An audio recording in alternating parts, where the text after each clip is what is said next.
Welcome to Victoria Rumble Room, an island show on the west coast of Canada that likes to poke out on all the issues.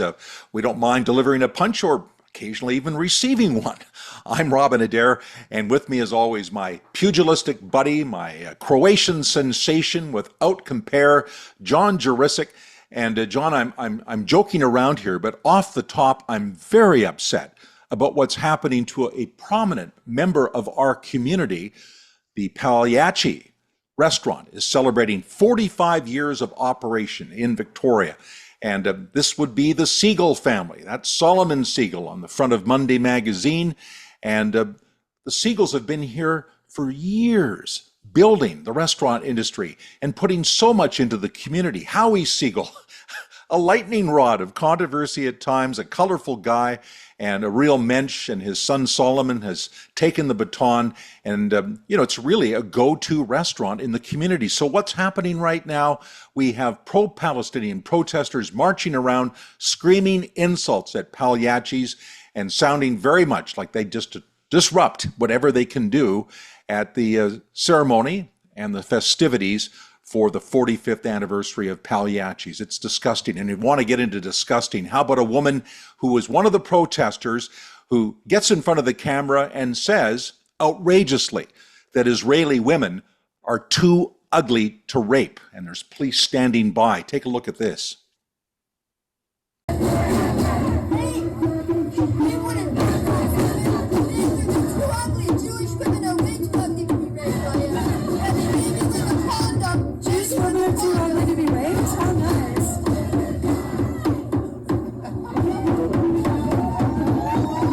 I'm simply startled by what you've just shown. It's hard to believe that, we keep thinking we reach some kind of base bottom by the way people react to things, and then it gets lower and worse. What is going to be worse than those kind of comments? I don't get it. I just don't. It's right across the country too, John. And look at Solomon Siegel on the front of Monday magazine. You were showing that. Maybe you could hold that up again. Yeah. And this is a very important person in our community. Pagliacci's has been so well established here. The Siegels have put so much into this community. It's disgusting behavior. It has no place in Canadian society. And we're seeing things like this right across the country. And it's awful. It's just awful, John. Yeah, and we're seeing bad behavior replicate itself all over the place, right here in our community. It's terrible. Recently, that Victoria firefighter, Josh Montgomery, has been hung out to dry by the fire department. He wrote an open letter to Premier Eby asking him to stop the opening of a health center for IV drug users in a residential neighborhood near a school. And guess what? For his trouble, he was suspended a day without pay. And the Premier, David Eby, responded and said, I have no problem with this. I don't mind receiving letters from constituents. And yes, this is something that needs to be aired. And I think David Eby even suggested that this shouldn't have happened, the suspension without pay. And flip it back to Marianne Alto, the mayor. She came out right away, very unhappy with the Premier. And this is what she had to say about him speaking out on a civic matter. I'm extremely disappointed that any provincial premier would feel it appropriate or necessary to make a comment on what is clearly an operational personnel matter of a local government. Marianne Alto is taking heat from all sides, isn't she? She keeps saying she had nothing to do with the suspension. But you have to know she's in regular contact with the firefighters union and the Premier's office. Come on. Why would she not at least express disappointment and some sympathy and empathy for Josh Montgomery? I don't understand it. We certainly are getting a lot of feedback from people across the board, across the political spectrum, I would say, about this whole distancing of the mayor as the Premier nudges in. And we've heard now from former Green Party leader Andrew Weaver. No surprise. He writes, this comment was off base and exemplifies why so many people are supporting the BC Conservatives. When very real concerns are dismissed like this, it just shows how completely out of touch the mayor is with the community. she is supposed to represent. Thank you, Andrew. And a regular viewer, Kevin, has this to say. The mayor needs to resign. The buck stops with her, and the action by the city to muzzle a city firefighter who voices legitimate concerns is undeniably abhorrent. The silence from the rest of Victoria City Council is deafening. And in fairness to the mayor, and we've had Marianne Alto on this show, and I don't dislike her as a person. I think Marianne Alto is trying to do, in her mind, a fair job for the city of Victoria. And I think she's definitely been pushing back. She was on CFAX with Al Farabee. Adam Sterling has been tirelessly covering this story, as have the TV outlets. And it brings up another question. Why has this all happened? What's behind it? And it's not just this isolated situation of Josh Montgomery being suspended for a day. It's that the mayor and her group of 5 councillors who support and rubber stamp what that side of the political spectrum at City Hall want, they have gotten together and they have said, okay, we're going to have this centre approved. We've got money for it, the one on Dowler, and now we're going to, at least in theory, approve centres right across the city. And this is all done without consultation to the community. That's the big mistake. You've got to have consultation to the community. So my question is Marianne Alto going to take a second look? Is she going to say, well, maybe I need to now have more public consultation before we move forward? So will she do this? Well, we decided to turn to former councillor Stephen Andrew to say, Stephen, do you think the mayor will take a second look? Reversing course, I doubt it. Knowing Marianne Alto, she won't. She digs her heels in. She's very stubborn in that regard. What I will say is they botched this from the very beginning. They did it all behind closed doors. They did the purchase behind closed doors without identifying who the purchaser of the property was going to be. They then went ahead and just pushed this through. They didn't consult anybody in the area. They didn't have a meeting. They had it post-decision, and Mayor Alto said in that meeting that she said, I acknowledge my own stigmatization of the community, but, if we'd have come to you, you would have said no. And I disagree with that. I think that when you're setting up these centers, wherever they are going to be, it's always best to have the community on site. And I think that they've made a huge misstep. And this latest situation by the city, whoever did the suspension, whoever issued this discipline, basically has just piled on top of this lack of transparency and this lack of community involvement and community consultation. It's interesting. The news group has come out suggesting that yourself and Tim Thielman, who of course is the candidate for the BC Conservatives in Victoria Beacon Hill, are using this as a political tool, but don't have the paperwork to really back up what you are saying you are suggesting is in fact the case. You say you do have documents that do back you up. How do you intend to use those? I've been asked to hold off on releasing them at the moment, or I should say the document that I have. But I will tell you that, the union actually came out and made a statement on Thursday morning, and they confirmed that it was a one-day suspension and that it was related to the letter. So, I don't know what more news group would like. I think it was a really badly written article. And had they come back and said, well, what's going to happen here? I would have said, well, if you need proof, hold on.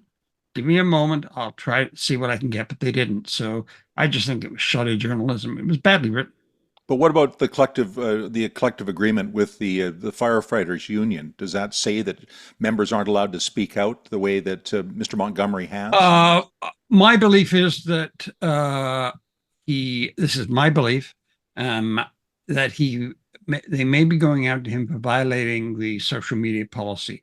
However, one thing I know about Josh Montgomery, he never once said he was a City of Victoria employee or a member of the fire department. He always referred to himself as a first responder and a resident of the North Park neighborhood. So I think they've got a bit of a stretch if they want to get to the fact that he was speaking or could be perceived as speaking for the City of Victoria, the Victoria Fire Department. That's certainly not the case. And I can tell you right now, even after this happened, he has not said a word and refuses to discuss this period. Let's just take this issue just a little broader provincially. The BC Conservative candidate for Victoria Beacon Hill, he's making a lot of noise on this issue and the government's safe supply strategy in general. Do you think Tim Tillman and the Conservatives are hitting a nerve? Clearly, they have. You only have to read the online posts. I can tell you it blew up in the Premier's office. A source with inside government tells me that the phones were ringing off the hook yesterday. They've never seen anything like it. I think people are really ticked off. And I think why they're upset, John, is the fact that we see this on the streets, this lack of safety and security that people are feeling. And we heard that in the town hall earlier this week. And they're just infuriated that they're being gaslit and they're trying to put something pour water on this. I got to say what I said in a tweet earlier this week.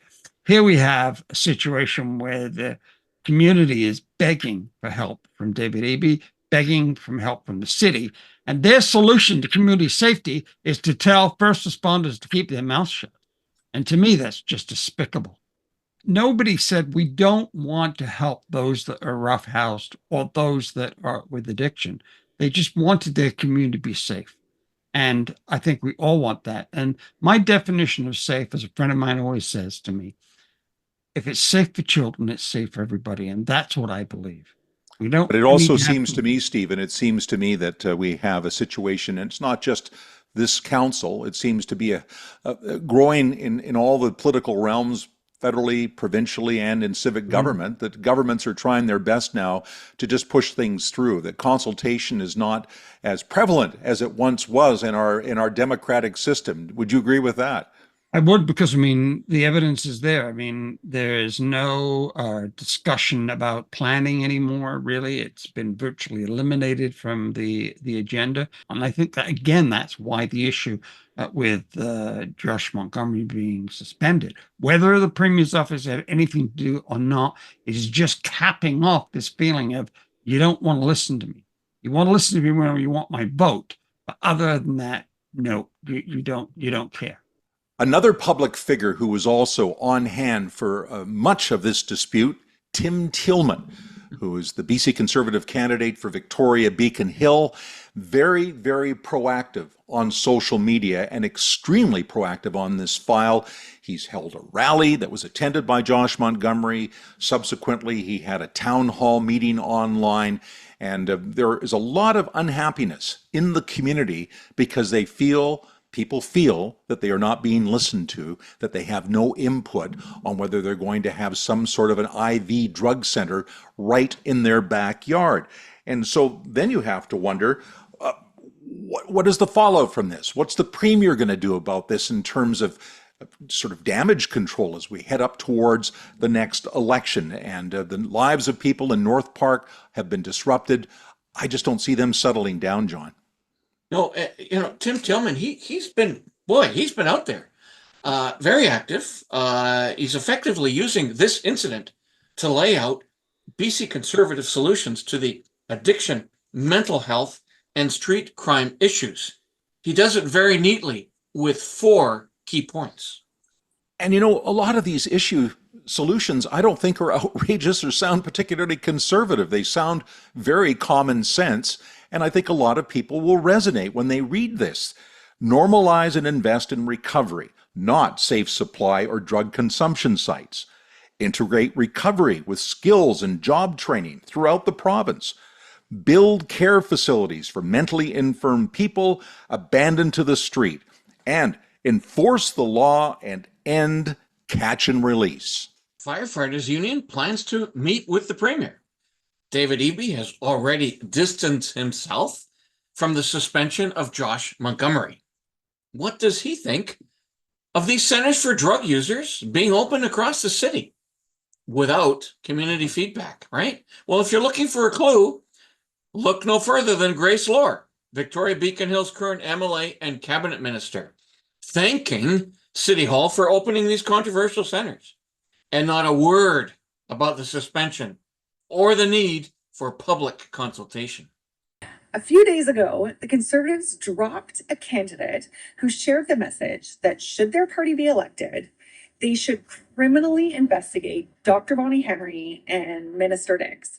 And today, a different candidate called the Anti-Vaccine Freedom Convoy organizers, Tamara Litch and Chris Barber, an inspiration.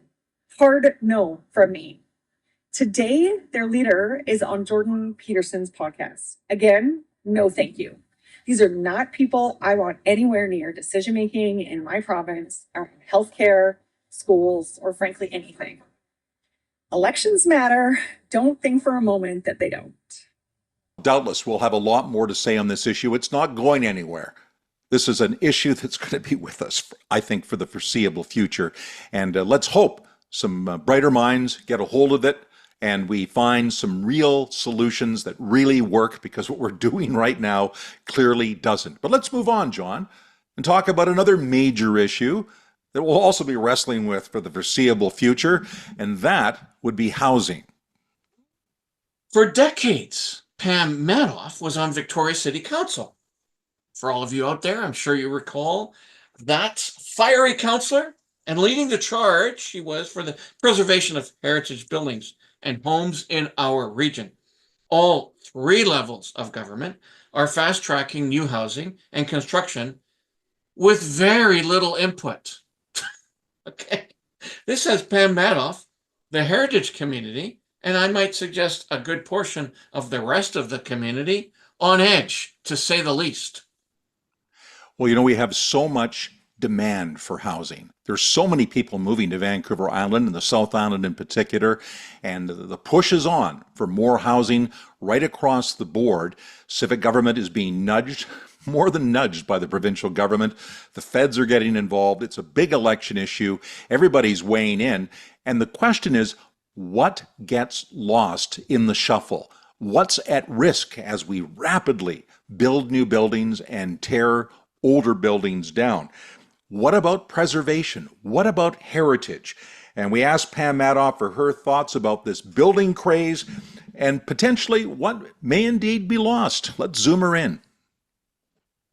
Now, joining us for the very first time in the Victoria Rumble Room, somebody who's very well known in southern Vancouver Island for her massive work, her lifetime work in heritage and preservation. Pam Madoff, welcome. Thank you. So good to see you. Great that you could take the time to be with us. Pam's a former counselor, a longtime counselor, still very involved in the heritage community, and we've got lots of questions for you. Off the top, I wanted to ask you about this big drive for affordable housing at all costs, it seems. We have the federal, provincial, and civic governments all doing anything they can do to increase density and increase size. And this affects our downtown, it affects our neighborhoods. What's your take on it? Well, I think to begin with, it's not a drive specifically focused on affordable housing. I think from the provincial level as well as the city level, it's more, they've really bought into the idea that supply is the answer. And although there are some components of affordability, mainly it's supply. And so I think what we're finding with the new land use policies where rezonings aren't required and there's entitlements that never existed where you can do 4 or 6 units perhaps on existing sites, I think there's not enough attention being paid to what's being lost and the kind of housing that it's already offering and then being replaced with much more expensive units. Pam, it's such a pleasure to meet with you. Somehow or another, we've likely crossed paths many times over the years. It strikes me that some of our old heritage buildings and homes clearly must be preserved, while others are showing a lot of wear and tear. Where do you draw the line on what needs to be restored and what can be let go? Well, I think you'd actually find if you look at the existing housing stock or the commercial stock, you'd be hard pressed to find something that really is at the stage where you would think a demolition is the answer. And I think one of the things we have to remember from an environmental point of view, that an existing building is the greenest building that exists. And even if you replace it with the most cutting edge passive house, it takes decades and decades and decades to catch up on the energy loss that's been created. So I think from an environmental point of view, it makes so much more sense to rehabilitate, recycle, and adaptively reuse existing.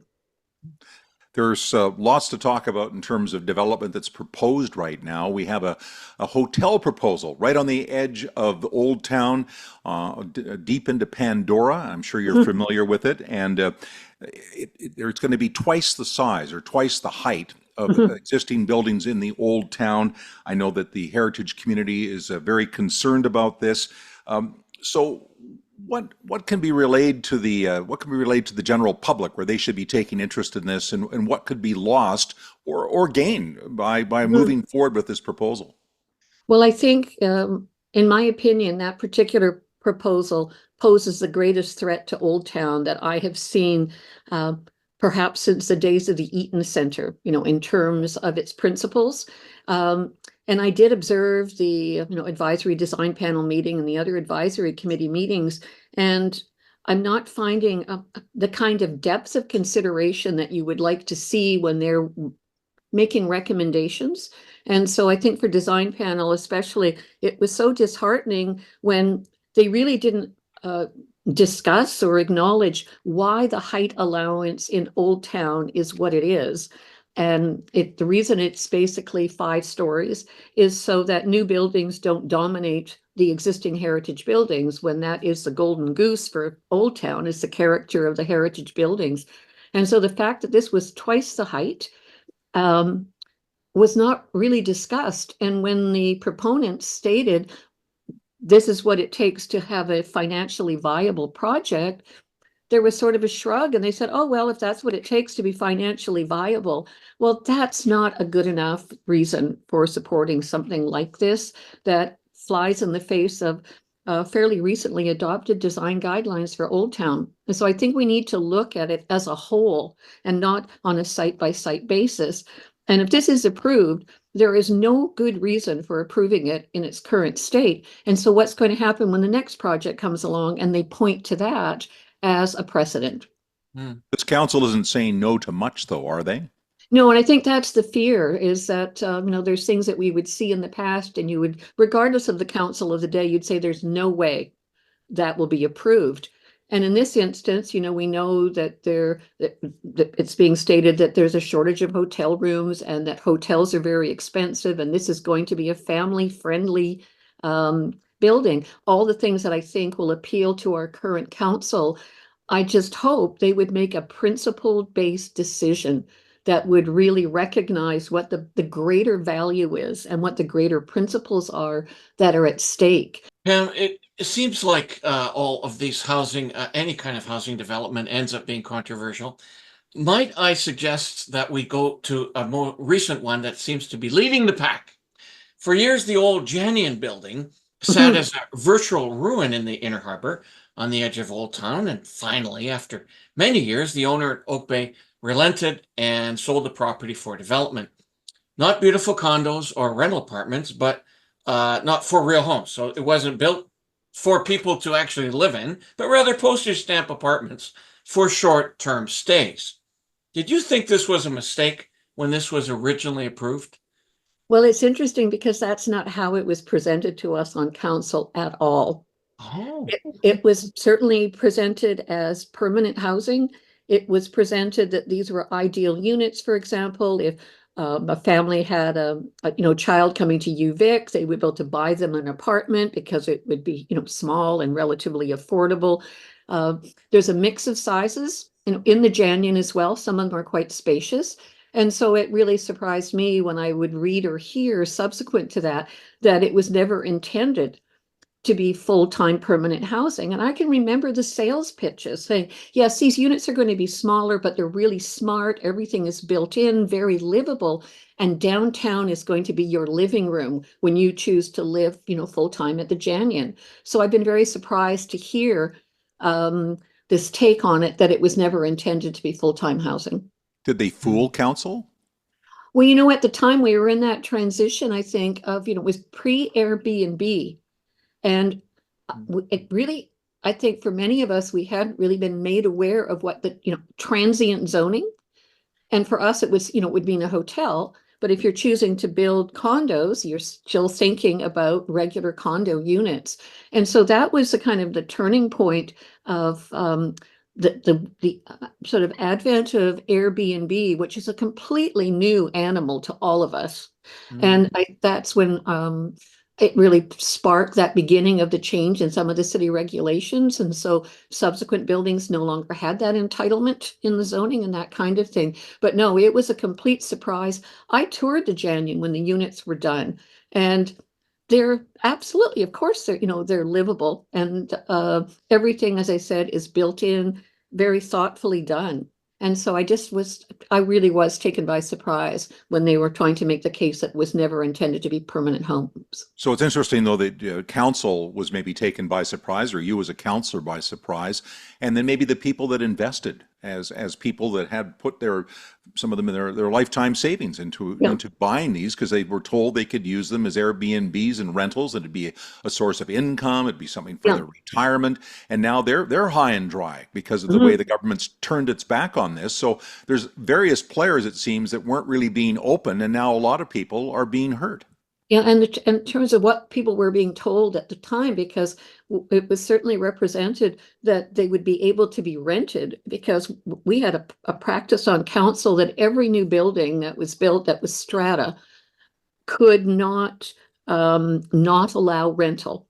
So all of them had to allow rental in the buildings. And so it was no different with the Janyon. And so when we thought of rental, we thought of, you can rent an apartment long term. The Airbnb scenario was certainly not on my radar. Could we talk about character homes for a minute or two? Absolutely. God knows there's lots of them in Greater Victoria, Yes. Lots of those beautiful character homes. I lived in one myself in Fairfield for many years. It was built in 1911. Lots of our neighboring homes had that kind of vintage, and beautiful houses. Took a lot of work, a lot of updating had to go in them, but it always seemed like it was worthwhile. But now we see a situation where, at least in some neighborhoods, developers are buying older homes, character homes, and they are not keeping them up. It's almost like they're deliberately turning them into clampet houses where the grass is growing, there's garbage in the front yard. It doesn't seem like anybody's at home half the time. The places are falling apart because they want to rezone them and build denser properties there and make more money. Were there examples of that going on when you were on council? Are you aware of this going on now? Because it seems to be a bit of a blight as developers are sitting back and saying, well, why would I look after this when I can build something more lucrative? And actually, during my time on council, demolition by neglect was really quite rare. And we certainly found that the city's property maintenance bylaws really could do little to address that. All we could do under the city's bylaws was make sure that the site itself was secured so as not to impact public safety. But we couldn't do anything about enforcing maintenance.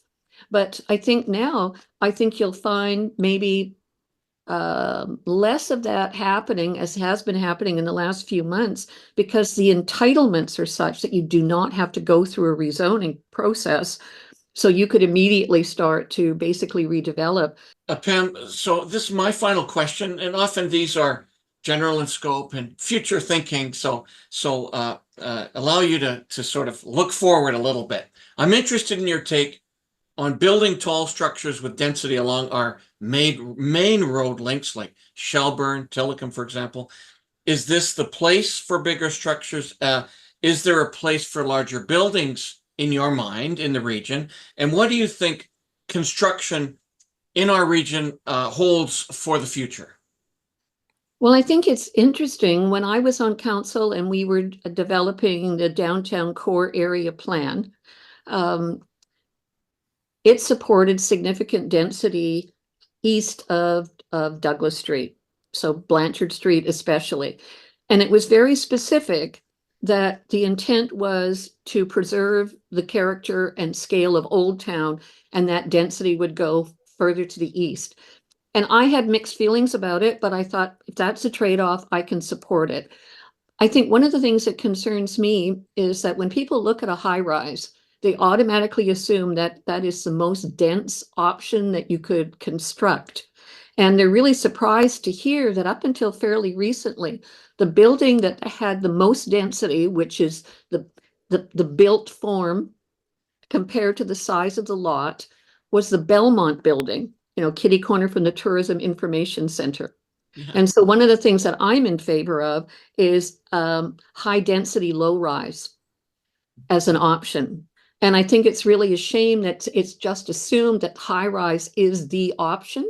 But what I'm finding is once you start approving those buildings and they become the norm, which is what I've observed with our current council, I've heard them say, well, so it's 30 stories, why not 35? Why not 40? And so I think there's been a loss of perspective in terms of comprehensive urban planning, because there is a place for all building forms. And the example I kept giving, and of course we've seen it day after day during the Olympics, is Paris, which is a perfect example of high density, low rise, and what you can accomplish in that without going to the towers. So I really do feel that this is going to be a period that will be looked back on with huge regret. I don't think this is a kind of planning that is visionary. And I remember, over the years, you'd always look at buildings like View Towers and you think, oh gosh, that'll never happen again. And basically that's what we're getting. And when you drive up Johnson Street now and it's already just a canyon, it's miserable. And when you think about what it was like during the heat dome and the folks in those buildings, what are we thinking about in terms of livability? You have to think, we have growth projections that we have to meet in terms of population stipulated by the provincial government. Well, I know when we meet those, we're going to be given another one that will be similar or greater. And so it just keeps snowballing. And so whenever I go across the Johnson Street Bridge, I look at the high rises on Tyee Road that are part of Dockside Green, and Dockside has been bought by BOSA, so it's a very different approach than the previous developers had. And you look at those buildings, and although some of the finishes are somewhat more luxurious and the landscape is somewhat better, what I see in a sense in terms of urban planning, it's like Soviet bloc housing to me.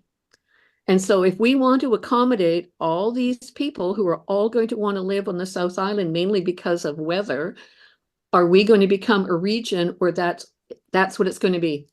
High-rise towers everywhere. And no, you can't pull up the drawbridge, but at the same time, everybody cannot live on southern Vancouver Island. We don't have the resources. You see what the struggles are now. And you look within the region and the simple services that we should be able to provide. And in spite of the fact of the population growing, we're still not able to provide many basic services. So what are we going to do? And when the consensus on the two greatest threats to the planet are climate change and population. And nobody's willing to talk about population and how you deal with it. And there's no easy answer. You have to say you don't pull up the drawbridge. But I know one of the answers that's not right is to just keep building 30-story towers. Fascinating stuff. Thank you, Pam. We again want to see more homes as Victoria's population grows in leaps and bounds. But we don't want to lose all of the character of our downtown and our leafy, gorgeous streets. So balance is required. And balance is what you and I, try to present on this Rumble Room. And John, a final word on housing. We've had numerous notes on this issue over the last few months, and it's worth mentioning. People aren't only concerned about housing because of the movement of Canadians, they're also concerned about this rapid immigration. We've had over 1 million people come over the last couple of years into the country. Admittedly, a lot of them have gone to the big centers like Toronto, but this seems to encourage people to move out of Toronto and the other big cities and eventually end up on Vancouver Island. So we're growing rapidly along with this. It's a migration rather than immigration that seems to be the big question here. And clearly, this is something that a lot of people are having to deal with as we move forward in terms of people's right to live and where they can live on Vancouver Island and across the rest of the province. With all these new people coming, Robin, where are they going to live? And where are our younger people going to live? This is really simple. Can someone just answer that question? As more immigrants arrive to our big cities, many Canadians look for new places to live that are less congested. Of course they would. Anyone would, like Vancouver Island. Our viewer, Jerry, had this to say about the drift to the West Coast. Overpopulation is the problem with housing, and we must reduce migration to Victoria. Migration is causing all of the problems around a shortage of doctors and the growing homeless situation. And I don't have any magic wand on how we solve this. I mean, people have the right in a free society to live where they want. It's very expensive to live in Greater Victoria, which is a huge problem in itself because where does our service industry live? Where do our young people live? How do people possibly cope with these rising expensive home costs? So we have this circular difficulty, and I don't know how it's going to get solved, but certainly we'll talk about that in upcoming shows. And John, on that happy note, again, we want to thank the viewers, thank people on all the different platforms that watch the Rumble Room, and we want to encourage you to support us moving forward. Absolutely. Encourage us with our fall updates as we plan, of all things, 2.5 to 3 years into this project, we're going to have a website. Isn't that something new? And we're going to put all of our links there, and we're going to include a place for you to subscribe. Maybe we can give you some updates. Anyway, that's all for the fall. We can be reached, and encourage everyone to subscribe, like, share, do that again 10 times on Twitter, X, huge platform for us, on Facebook, and on YouTube. All right, including audio podcasting. We now do have our own Victoria Rumble Room site for those folks that want to listen to us while they're running or biking. And we also are on Instagram and on TikTok. So a great show today. Thank you. Wonderful commentary. Love it. And we, once again, follow us, share us, like us. Can't say that enough. We're trying to boost those numbers. That's it for another week, Robin. I remain your humble servant, Johnny Judicic. And Johnny, as always, I'm so humbled to share this show with you. And I want to just say out another strong word, another strong salute to the folks at Pagliacci's, Solomon Siegel, Howie Siegel, the Siegel family, who have been so important to the West Coast and to our economy and our country. And on that happy note, rumble on.